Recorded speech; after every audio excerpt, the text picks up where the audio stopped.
Welcome, everyone. Thank you for joining me today for my EA Zoom meeting, Chiron and Aries. So we have a lot to talk about, and I'm happy to share with you today. I hope I can manage the settings here, but I will give a good shot to it. There we are. Okay. So first of all, I can see myself on the screen and a few other people. So I'm going to put myself down, and okay, I've got everyone down there. Okay, very good. I don't know how to get rid of this.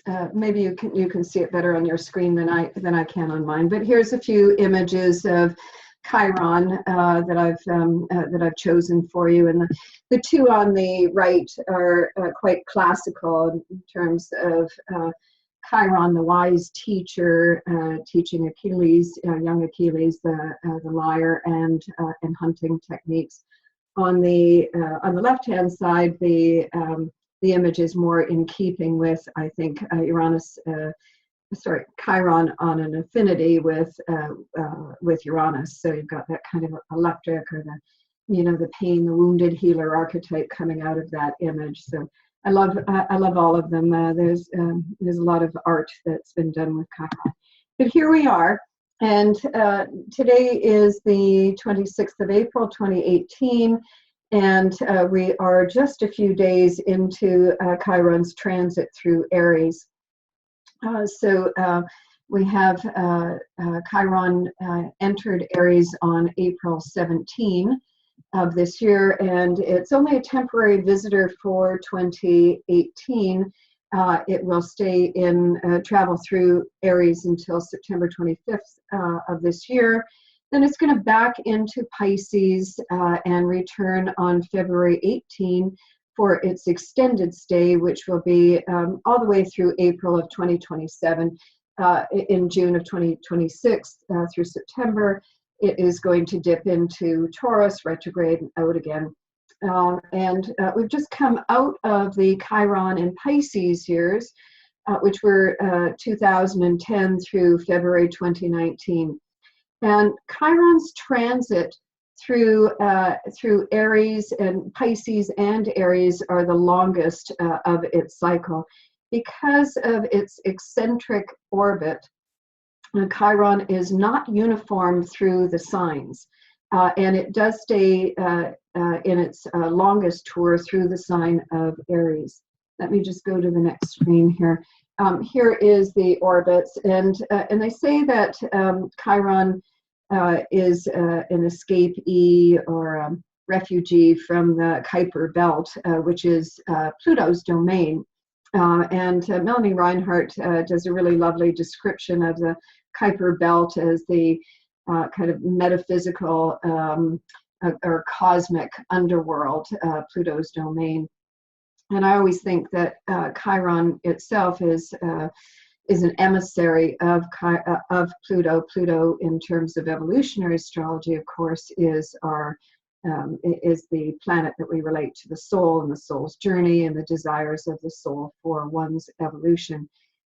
Chiron has some in my estimation, some very specific work to do for the soul, and wherever Chiron sits in your chart is going to be a repository of cellular memory of a specific nature. And the specific nature of that Chiron, wherever it sits for you, it's going to bring up cellular memory of all of your peak experiences, and as I would say, birth, death, and everything in between. So it's all the intensified memory imprints that you hold within you. And of course, Chiron pertains to the personal journey, but also the collective. Back to my slide here. Here we have, and I hope I've got my mouse is working. Okay, good. Oh, sorry, I'm back. So here is the orbit, and Chiron has been dubbed a bridge between Saturn and Uranus, and it spends most of its time orbiting between the two. The white line that you see here we have Chiron's orbit, and it mainly stays closest to Saturn, and when it is in its perihelion, which is its travel closest to the Sun, it will stay mainly within the orbit of Saturn. And as you can see on this diagram here, there are times when it will move inside the orbit of Saturn and be somewhat close to the, moving in, let's say moving in. It stays with Saturn, but moving into the orbit of Jupiter. And when it's at its aphelion, it's up here.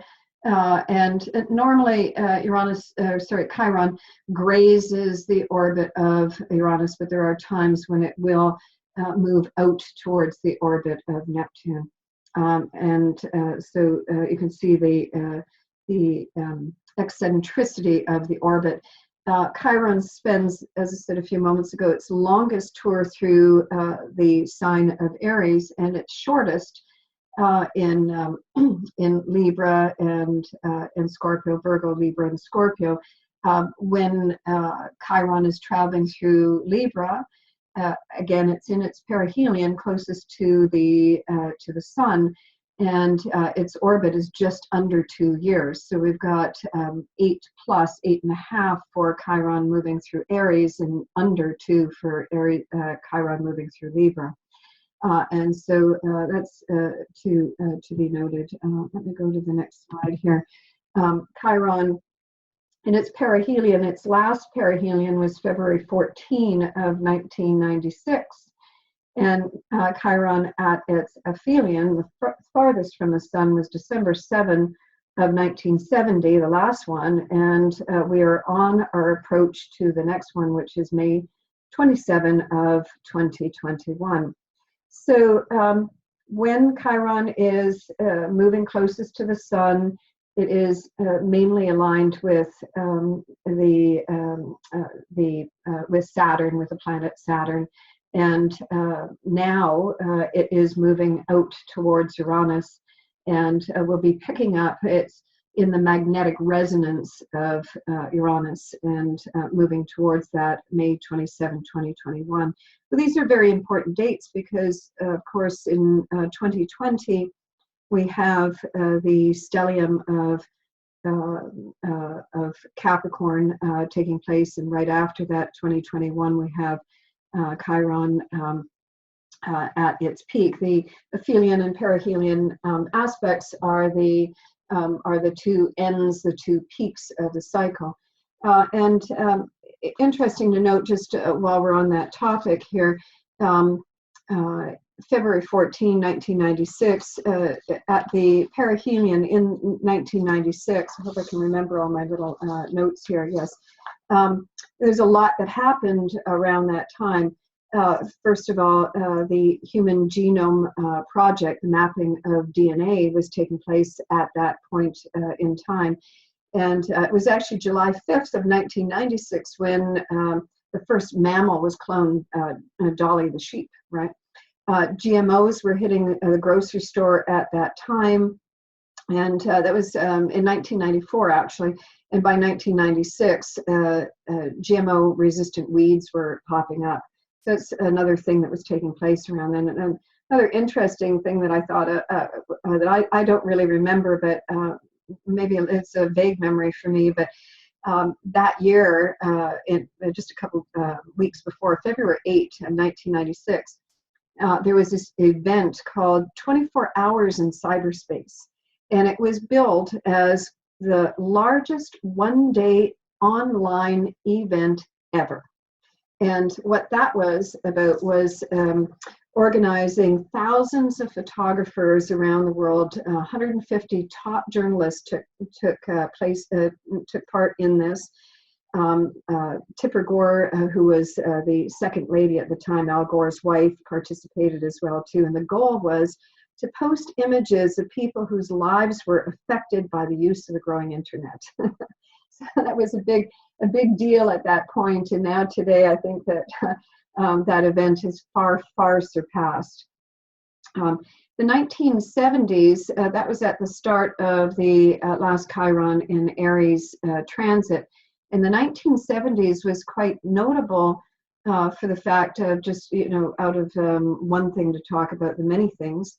That was the year that we lost a lot of the rock greats, and we lost Janis Joplin, Jimi Hendrix, Jim Morrison, and we also lost Louis Armstrong. Among the many things that were going on at that time.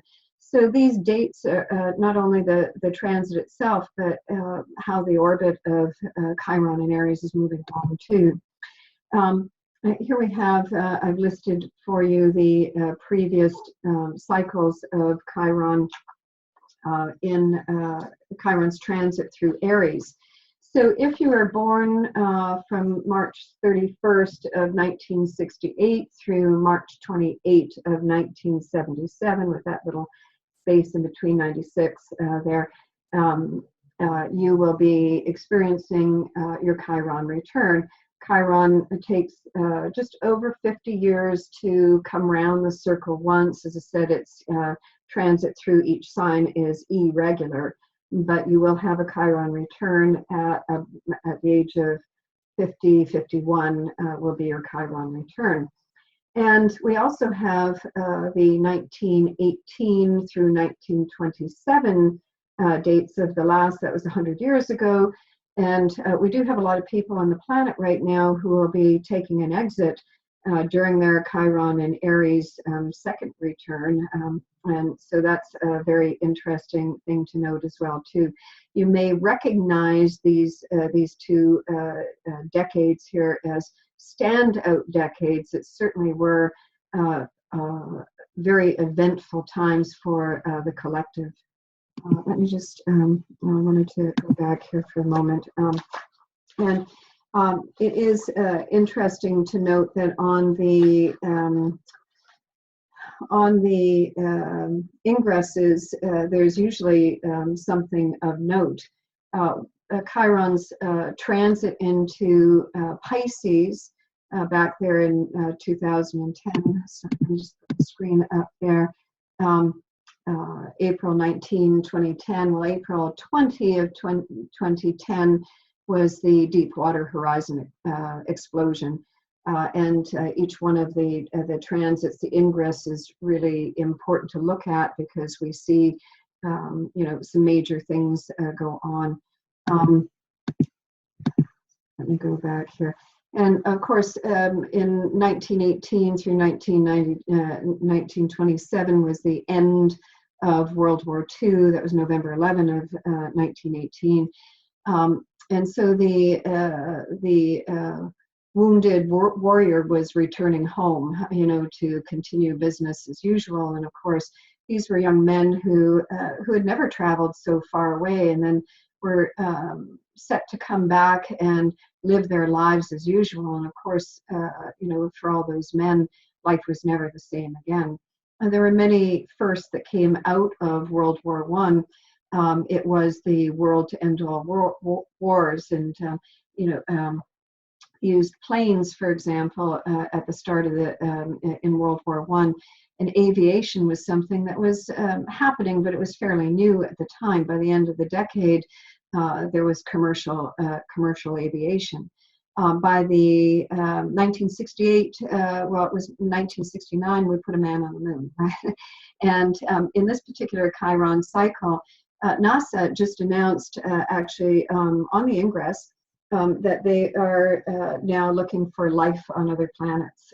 So we've gone from the start of commercial aviation in that first, the 1918 to 1927, and we've got space exploration in the next cycle with the groundbreaking of putting a man on the moon and all of that. And now we, and I remember when I was first an astrologer, how there was such argument about was it Carl Sagan not believing in life on other planets, and all that kind of stuff. And now we accept the fact that, of course, we're not the only ones here. So of course.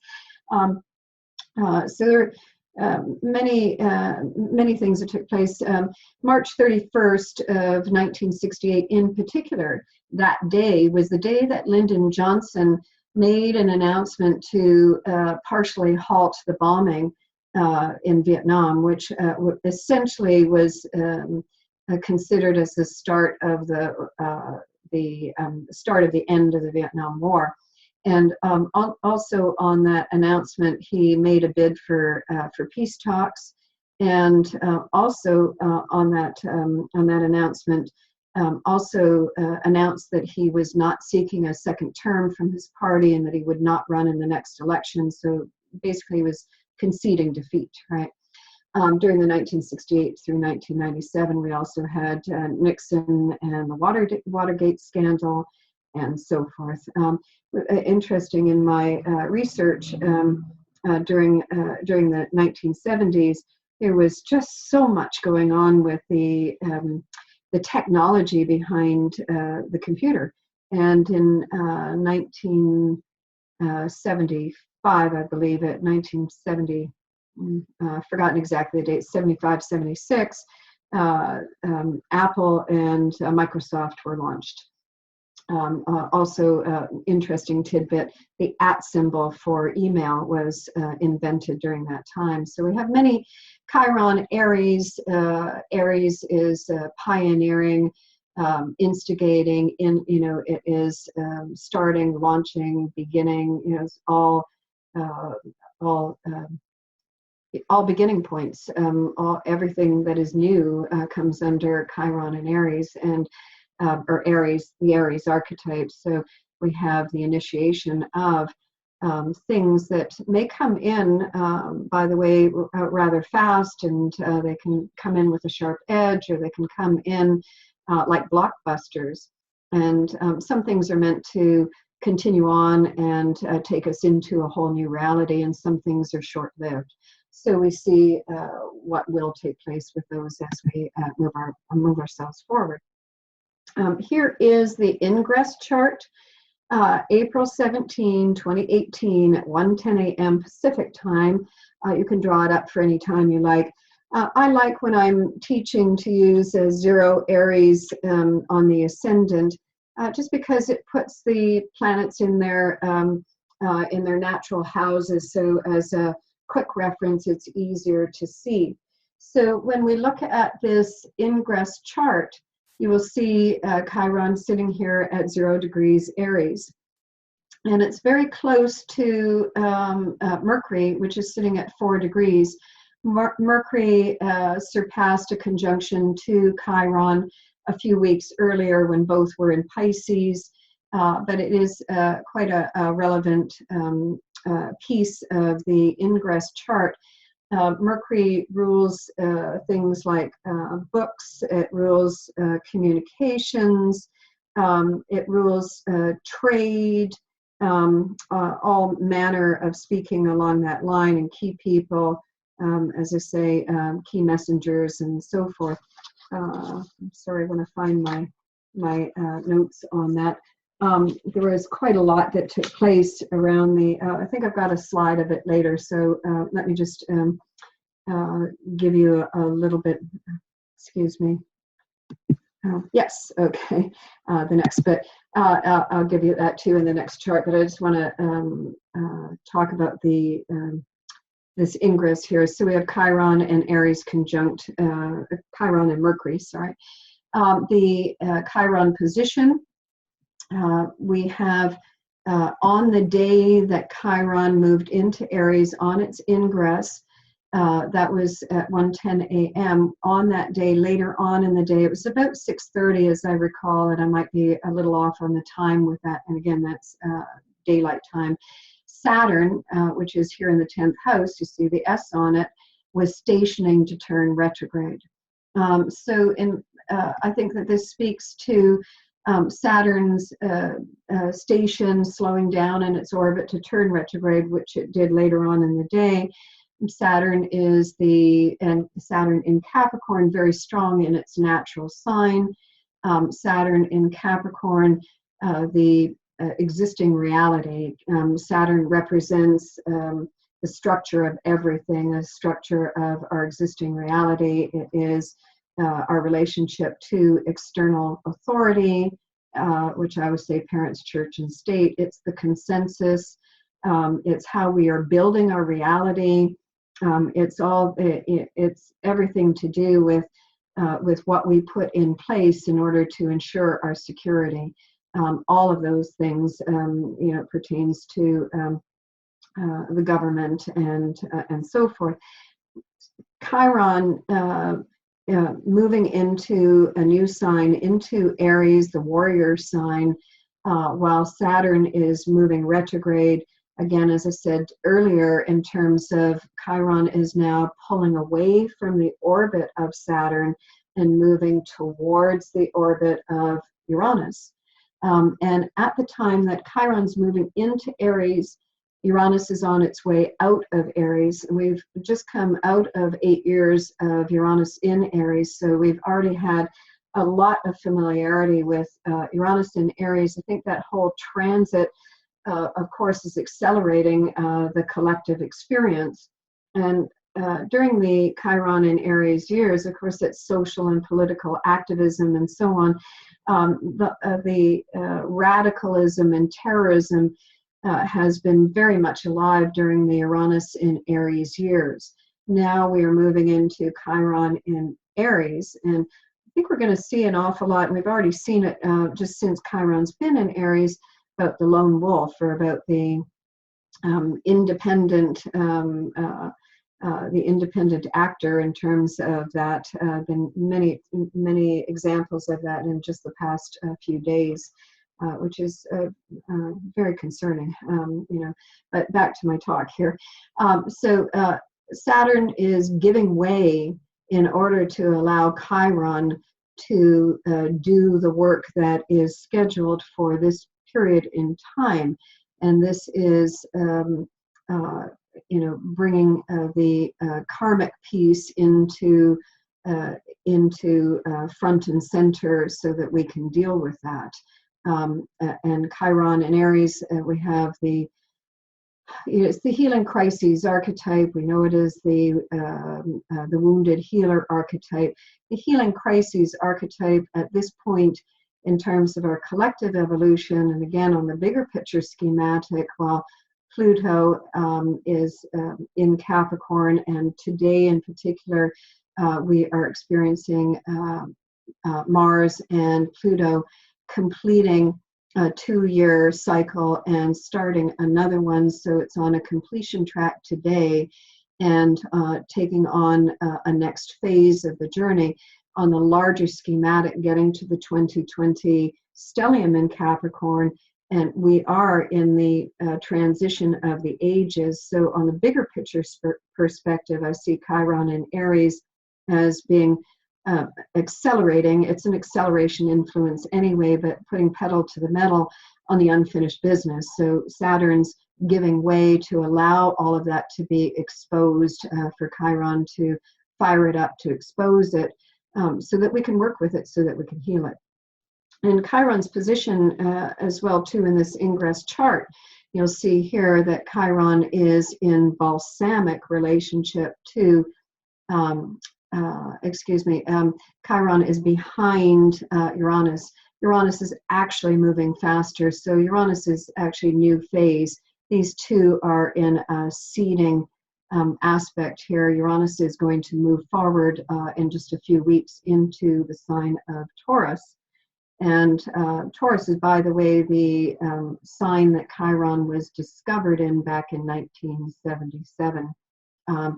So we have tremendous,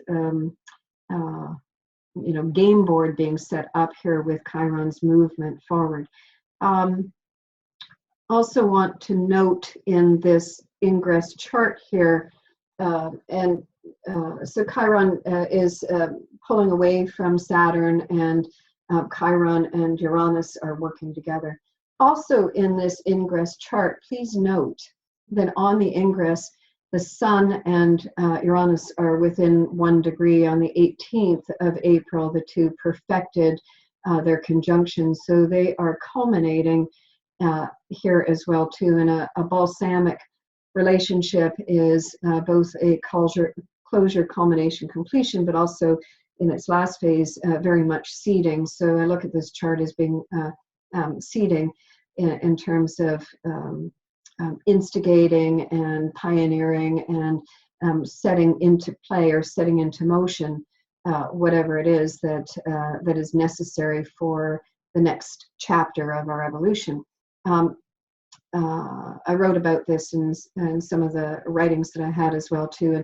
And the reason that Sun and Uranus are very important, first, Uranus is very important because Chiron is aligned with it and moving into magnetic resonance with Uranus, moving away from magnetic resonance with Saturn.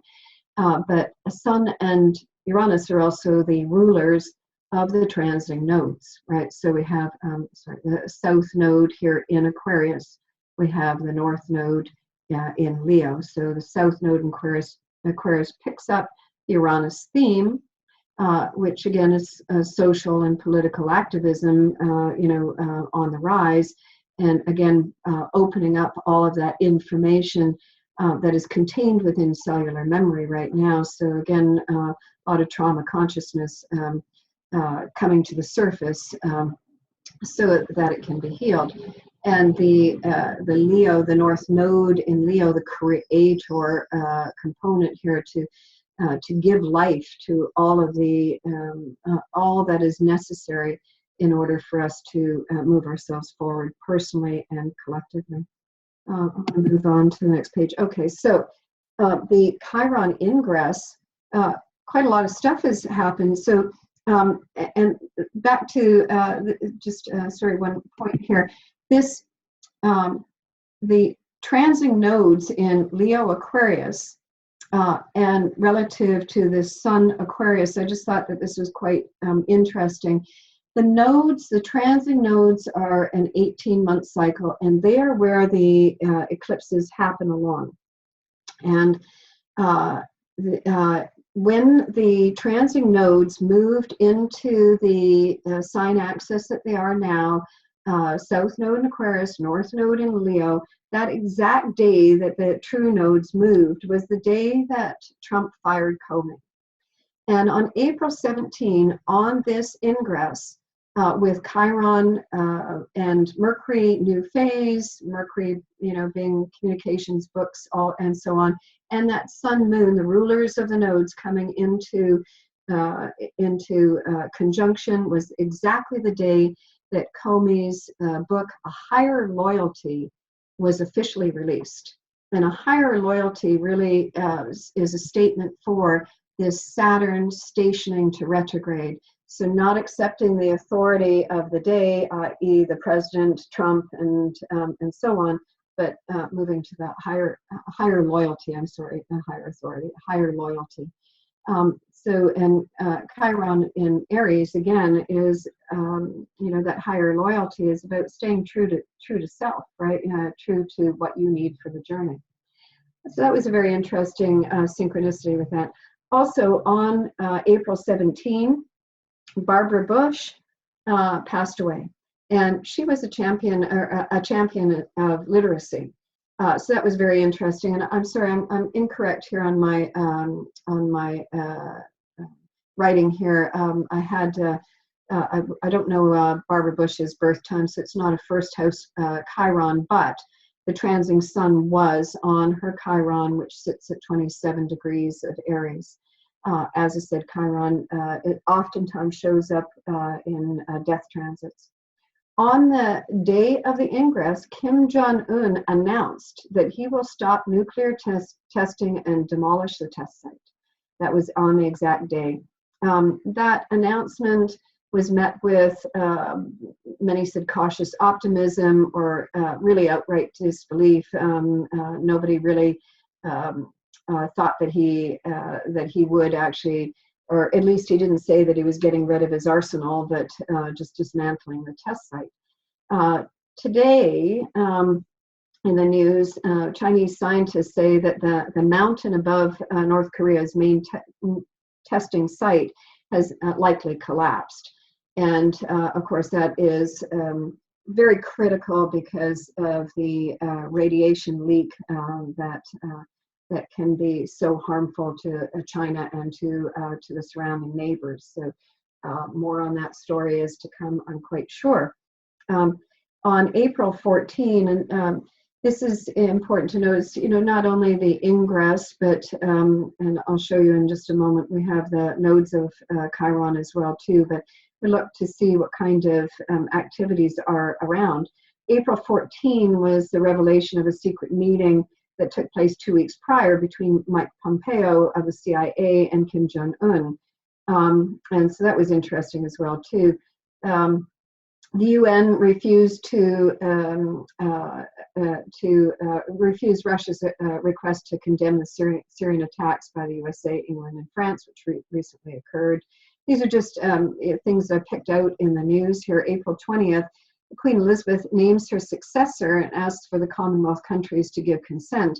That's a Mercury Chiron key person, and it's interesting to see with royalty, death to the king, hail the new king, right? So Chiron is often involved with royalty in some way, and those are interesting charts to look at. Trump's lawyer was in the news as well too. I didn't put the full statement in there. Just other things that happened. The mini-me Austin Powers star Vern Troyer died, and he kind of fits for me the Chiron, kind of vision of being the odd man out, or the different than ordinary. Of course, he was only 2 feet 8 and suffered from depression and alcoholism. Huge news in Canada. In Toronto, a rented van plowed into people and killed 10 and injured 15 more, and that's still top of the news here in Canada. And April 23rd, also Kate Middleton and Prince William welcomed their 3rd child. So lots going on in terms of their Armenian prime minister abruptly resigned, and there's political and economic turmoil in Venezuela, Nicaragua, and so on. There's like tons going on the planet. Another very interesting, because one of Chiron's archetypes is a shaman, and on April 19, a Peruvian shaman was shot dead, and on April 22nd, a Canadian who went there seeking healing was lynched by the locals because he was blamed for her murder. And I heard from someone locally who actually knew him and said he was a very gentle but troubled soul. So, you'll see many, as these transits move along, of course, you'll see many stories out there, many indicators of the transit. So it's very interesting to see what takes place in the world. And here's Barbara Bush's chart. Okay, so 7 p.m. was the time that I found out there, but we don't know that that's correct or not. But just to show you, here is the Sun Chiron conjunction on her Chiron in Aries. And I didn't have time to draw up her husband's chart, but he went into the hospital the day after her funeral happened. So I'm sure he's about the same age, so he's probably got that Chiron in Aries, not quite sure where it is for him. But we have a lot of examples of Chiron in Aries. Here are the planetary nodes. So in evolutionary astrology, we look at the planetary nodes as well too. So we have one of 3, because of the eccentricity of Chiron's orbit, the planetary nodes are not normally 180 degrees apart like the nodes of the moon, which we commonly use in charts. So the south node in Taurus, these are, if your birth date falls on any of these dates, April 28 to October 13, you'll have the south node somewhere between 0 and 2 plus Taurus. And your north node will be in Libra. Sorry, let me just go. South node in Taurus from April 28th to October 13, from 0 to about 2 plus Taurus. If you were born October 13 to October 28, your south node is going to be in Aries, about 26 to 29:59, so in that range. If you were born April 15 to October 26, your north node will be in Libra, 22 degrees to 29:59 Libra, or October 26 to April 15, 0 to 6 degrees Scorpio.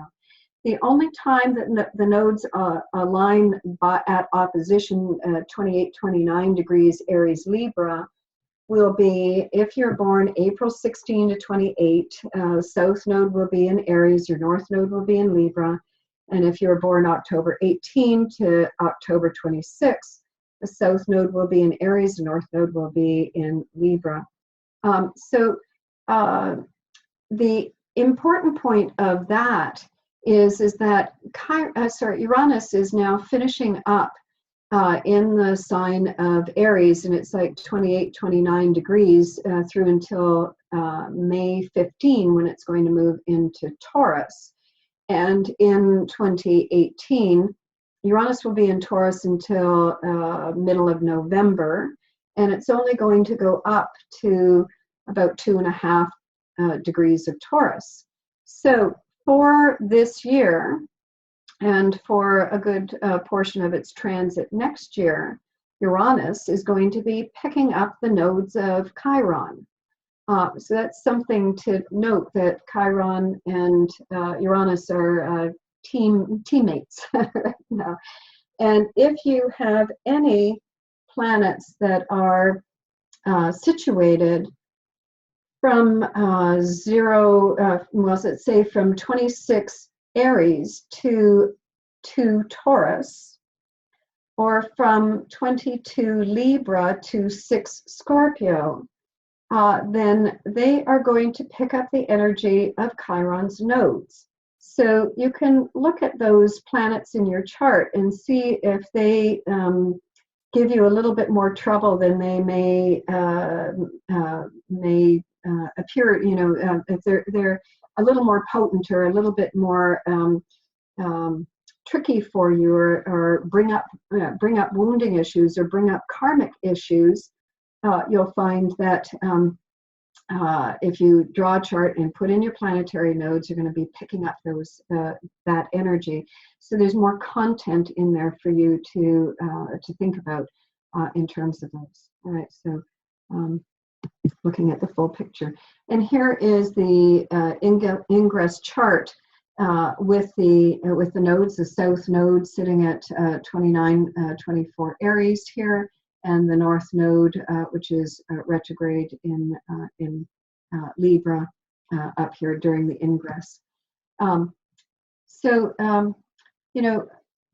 With the South Node in Aries and in Taurus, moving through those two archetypes, Aries is the Aries and Mars in terms of evolutionary astrology is a sign archetype and the planet that we correspond to the soul's cutting edge or contemporary desires. It's the here and now of the soul's evolution, and the soul desires to embody, experience whatever it deems is necessary or desirable for its evolutionary growth. So the Aries component, the South Node in Aries, Chiron moving into Aries, is an experiential track. And along with that, Aries is instinctual, and it's impulses and instincts. So the suggestion is that simultaneous to the soul's desires and needs right now, the new Mars-Pluto conjunction today, which is starting us on the next 2-year phase, is a suggestion of now that Chiron in Aries kicking in with some new impulses, kicking in with some new instincts. All right, and Aries is also too, as say, a separation impulse. So it can separate you from what has come before. With the Chiron and Aries, it's time to warrior up.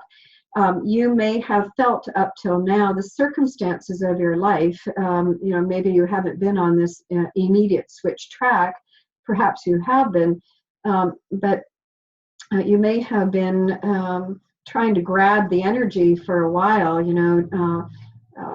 The client just quite recently has said, I'm just totally not clear. I know I need to move, but I'm not clear. I don't know how to move. I don't know how to put left foot in front of right foot. Well, you know, Chiron and Saturn have been in square for this last year. Chiron was in Pisces and Saturn was in Sagittarius, and they were forming a square in 2017. Saturn left Sagittarius for Capricorn in at December of 2017. And now they are in close proximity. And as we move forward through until the end of August, that square is going to tighten up. They have surpassed an exact square, but Saturn and Uranus are continuing to hold in that square. And what I think is that to some extent, you know, Chiron's pull on Saturn is not allowing for you to fall back on more of the same. Chiron is maybe it's an accelerator influence, so it's going to push things faster, perhaps than we feel ready for, perhaps readier than we can acclimatize to. But Chiron's on a mission now, and that mission is already in drive. And perhaps today with the Saturn-Pluto piece, you know, that's going to launch. What I was starting to say is that if you couldn't grab it earlier, you have to trust that that your instincts are going to kick into gear in some kind of new way. So where you may not have felt strong, one of Chiron and Aries' worst, or follies, or hard part is not feeling up to the warrior task, not feeling strong enough, not being able to initiate. Not having the courage, not being able to grab your yang energy and go. I think that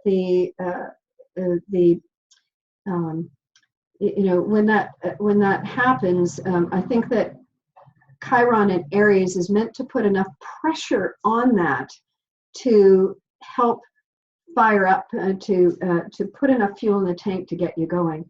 Certainly it comes down to when life is on the line, when it is most critical. Sometimes when we have a choice, we're pretty lazy about pushing ourselves. But when it's absolutely necessity, because it's a do or die moment, for sure you will find it within you to get up and go wherever it is that you need to go. So trust Chiron and Aries to supply the fuel at the divine moment. Maybe I can say that. Chiron's lineage is divine. His father was Saturn. His grandfather was Uranus, and his half-brother is Jupiter. And so Chiron has access to universal energy and has access to universal source. And so in terms of cutting to the chase with your own soul, you know, Chiron intends on doing that, and if you can get on board with that, you will be able to access the energy you need in order to accomplish the mission. And so that's my advice for you. That's where I want to go forward. Oh, and so today, speaking of karmic completion, today on the Mars-Pluto conjunction, we have Bill Cosby has been found guilty, finally, of sexual assault and by jury. And we see it's a very interesting chart here in terms of that. Today, the moon is in the sign of Virgo here, pointing to it at 26 degrees of Virgo. And it is in a square to Bill Cosby's Chiron in Gemini. And this is one of the birth times that I found for him. Chiron in Gemini, I think they're two different birth times, but Chiron in Gemini in the 8th house really suits him for the trickster regarding, the sexual predator that he has been. And so this moon here is triggered off his own Chiron square moon in the chart. And the transit of Chiron is right here in 0 degrees of Aries, very close to the Eris in his chart, Eris Saturn conjunction here. So very interesting that a wunder Chiron's a wounded one, a wounder, a healer. And within the healer, we have the divine messenger, we have the maverick, we have the shaman, and so forth. So you can play any, you can see all of those roles showing up. Here is the chart for the USA, and we use the Gemini rising in evolutionary astrology. Chiron is at 20 degrees in the natal chart, so there's some time before the transit of Chiron comes up on the natal position, but it would make sense, in my estimation, to see the Chiron transit moving through the 11th house, which deals with the social, political atmosphere of the day. And by the way, another thing with the Ingress chart with Chiron and Mercury conjunct there, our trade. Trade is a Mercury thing, and we have NAFTA talks, and the USA is trying to push those through rather fast and putting everybody on I guess they're doing 24-hour talks right now, but it isn't looking like that's going to come to fruition. And there's reasons why the US and Trump wants that to happen, because elections are coming up and so forth, but it's not working very well. Here is the progressed USA chart, and note that Chiron in this chart, the progressed at 17 degrees Aries, is being opposed by the Mars retrograde in the chart. Mars retrograde being in the 10th house, Chiron being in the 4th. So that does speak to the political climate of the moment. I'm sorry, I can't see the top of the chart here. I'm not sure why I've got this in the chart here again. But I'll just NRA, that last one. Oh, is it? Thank you. Yes. The NRA chart. Thank you. Would it surprise you then to see that the chart of the NRA has Chiron in Aries?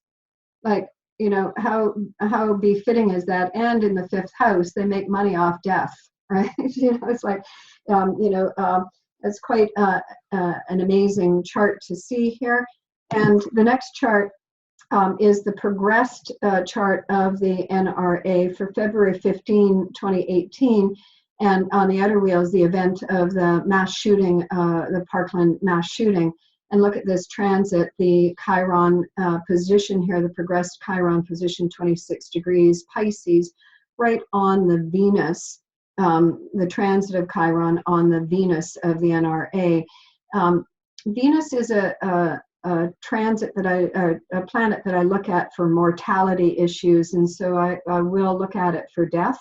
And this is, again, when we have Pisces, we have mass, the masses, you know, so this is the innocent masses being slaughtered. I mean, this is, for me, is just such a telling chart. It's really quite amazing. Just to show you some things. There is no coming to consciousness without pain, Carl Jung. I think a very apt statement. I have no idea. Can I have a time check, please? Yes, you can go for another 5 or 10 minutes if you wish, or you can stop here if you like, whatever you like. I've kind of finished my, I think I finished my talk for today, just to give you some look at the Chiron in Aries transit. And let me just say that as we move through this year, Chiron will maintain the square relationship to Saturn, while Uranus in Taurus will be trining. So the trio, Chiron moving between Saturn and Uranus orbit, the trio stay in close alignment for the entirety of the year. And I think that we'll really feel that it is a shift here. And we have, again, if you were born at the beginning of the cardinal signs or the end of the mutable signs, then Chiron will have been for the mutables, and is for the cardinal signs very active on your chart. If you were born later in the cardinal signs, you have time to go until Chiron in Aries hits your chart. And Chiron's transit or Chiron's influence can be subtle or it can be strong in your chart. It will do either one. When we have transit, is going to raise something of some unfinished business for you, something that is unresolved. And Chiron's mandate is not to complete or solve, but to saturate or revisit whatever those themes are. And what the true intention of that is diminishing the energy intensity of whatever that planetary energy is. It is for you to take the learning and to integrate that within. So it's not so much about coming to the end of the road with a period. You know, as I say that, you know, whenever you have something that's very wounding to the heart, you know, you lose somebody or, you know, a relationship breaks up, you never really come to the end of that pain. But over time, you learn to integrate it. And as it gets woven in, it becomes a source of strength. It becomes a resource for you. And so don't look to solve the mystery. Look to harness the learning, the lesson, the energy of that, and to work with it as a tool to take yourself forward. I will. Yes, go ahead. Sorry, what were you saying just then? I will end my talk with that. Okay, thank you so much. Thanks for all of that great information on Chiron's transit through Aries. Would you all please thank Rose Marcus, everybody? Thank you, Rose. Thank you, Rose. That was great. Thank you. That was really good. Thank you. You're welcome, my dears.